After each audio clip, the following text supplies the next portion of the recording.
এখন আজকেই সৌদি আরবের সবচেয়ে বড় সমস্যা পানি।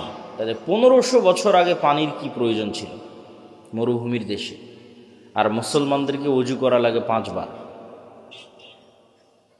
তো মুহাম্মদ সাল্লাল্লাহু আলাইহি ওয়াসাল্লামকে ইহুদির কাছে নত হয়ে বলতে হবে, বাবা ইহুদি, আমার মুসলমানেরা তো ওযু করবে, তো তোমার কুয়াটা একটু ব্যবহার করতে দিতে হবে, একটু দিবা।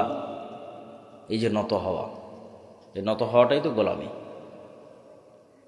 রাসূলুল্লাহ সাল্লাল্লাহু আলাইহি ওয়াসাল্লাম বললেন, কে আছে এমন যে এই কুয়া জান্নাতের বিনিময়ে কিনে দিতে পারবে মুসলমানদের জন্য?